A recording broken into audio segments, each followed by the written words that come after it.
This is a review of my Unit 9 project on the foundation course. So, the project was initially about truth and reality, the relationship between religion, science, fact, fiction, and truth and lies. Um, it was about questioning language, belief, religious and non religious traditions, um, and around individual perceptions, around blurring the boundaries of fact and reality. I also wanted to explore non-Western beliefs that were quite surreal in many ways to the Western dogma.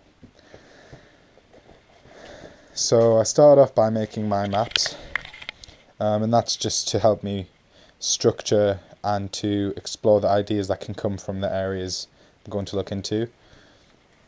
Did a mood board of imagery just to kind of get the creativity started. And then this was narrowing in the project direction, so I was becoming more precise with what I was kind of hoping to do, which I do quite a lot. And now I looked at Jonathan Barnbrook, and I was interested with Jonathan Barnbrook because of his use of text, and he's a typographer. So I was interested in using kind of bold statements like infidel or, like above and below. These are kind of contrasting words and often can have like a big impact. So that's what I was really interested in. That's why I looked at him. And then this was my response. It was Allah, which is the Arabic term for God, and then God. And it was just basically what I was doing was highlighting the issues within religion, and for example, what religion creates and what issues religion creates. So I laid this Arabic text over the top, and it was a passage from one of the holy books, and the gun represents the idea of extremism and terrorism and all these things, which are quite stereotypical, but it was an area I looked at first. And also the circle at the front kind of is almost like the barrel of the gun, so it's kind of like this provoking sort of unusual thought. I then looked at Grayson Perry, and I was interested in Grayson Perry because he's a potter, as he says. And so the idea I got was of making a relic. So I was going to make a box and a coin, and obviously the coin was going to go in the box, and the meanings behind this box I didn't know at the start when I was developing this idea. But it was the idea of equality and the man and the woman being on the coin, and this kind of relic was made and kind of lost through the mist of time, and that sort of idea.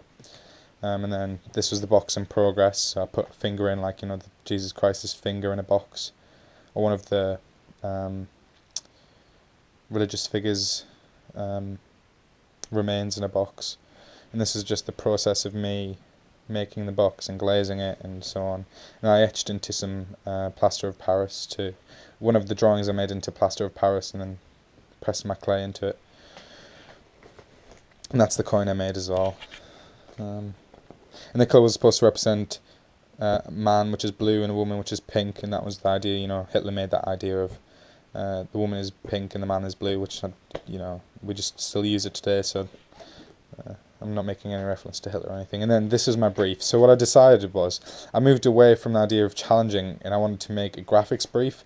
So the brief was to create a new religion for atheists, it sounds contradicting because atheists are not about religion, but religion is ritual, so it's the idea of making rituals and processes and kind of what's the word I'm looking for? Sort of places for atheists to go to, and atheist dogma, that sort of thing. So what I wanted to do was create a non-religious